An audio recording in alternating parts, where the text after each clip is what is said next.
नमस्कार मित्रों, आज आप सभी के लिए एक बहुत सुंदर सी कहानी लेकर आया हूँ।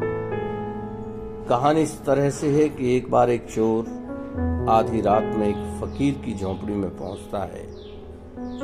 चोर ने हाथ में छुरा लिया हुआ है, काले कपड़े पहने हुए हैं, बहुत ही डरावना रूप बना रखा है। जब वह फकीर की झोंपड़ी में पहुंचता है तो फकीर उस समय एक चिट्ठी लिख रहे होते हैं।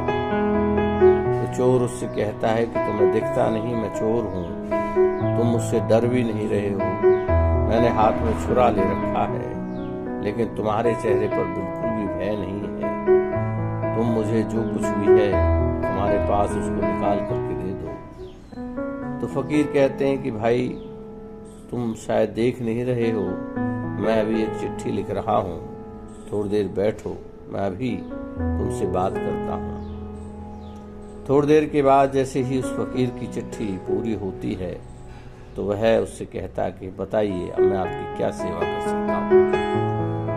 तब चोर कहता है कि तुम बड़े विचित्र आदमी हो, तुम्हें दिखाई नहीं दे रहा है मैं चोर हूँ, तुम्हारे पास जो कुछ भी है वो निकाल करके दे दो। तब वह फकीर कहता है कि मेरे पास तो कुछ भी नहीं है, फिर भी तुम बड़ी आशा से मेरे घर आए हो, मेरी झोंपड़ी में आए हो, मैं देखता हूँ तुम्हारे लिए क्या कर सकता हूँ। तब वह अंदर जाकर देखता है तो किसी के दिए हुए 10 रुपए उसको ला करके दे देता है और कहता है कि मेरे पास तो सिर्फ यही है, तुम इन्हें लेकर के जा सकते हो। जब वह चोर बाहर जाने लगता है तो वह फकीर उस चोर को अपना कंबल भी दे देता है, कहता है कि बाहर बहुत सर्दी है, तुम एक कंबल भी ले जाओ, तुम्हें इसकी बहुत जरूरत है। वो मना करता है लेकिन वह फिर भी उसको दे देता है। और वह चोर जब जा रहा होता है तो वह फकीर अपने झोंपड़े की खिड़की में बैठा हुआ उसको देख रहा है। उस समय वो कुछ लिखता है और लिखता है कि एक फकीर के घर चोर आया, लेकिन वह फकीर उसे कुछ भी नहीं दे पाया। बेचारा चोर फकीर के घर से खाली हाथ चला गया। कुछ समय बाद उस चोर को पुलिस ने पकड़ लिया है और पुलिस उस फकीर के पास उस चोर को लेकर के आती है कि इसने तुम्हारे मकान से भी, तुम्हारी झोंपड़ी से भी कुछ चुराया था।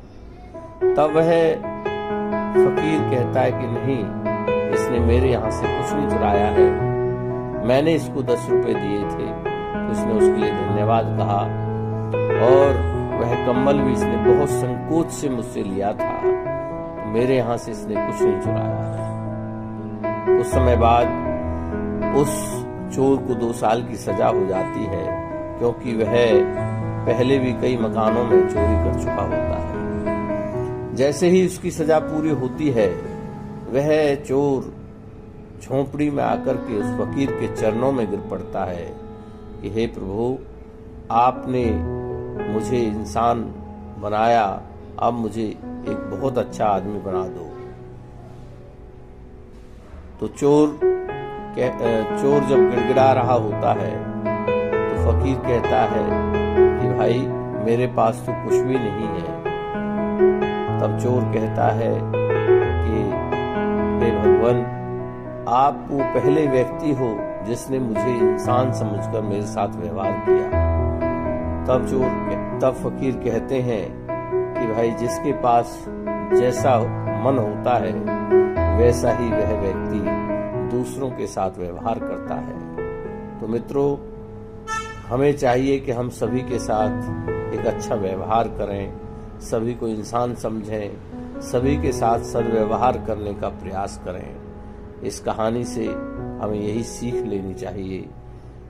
मैं आशा करता हूँ कि यह कहानी आपको बहुत पसंद आएगी और आप हमारे पेज का सहयोग करें, हमारे पेज को शेयर करें, कमेंट करें। आपके कमेंट की प्रतीक्षा रहेगी। बहुत बहुत नमस्कार, वंदन।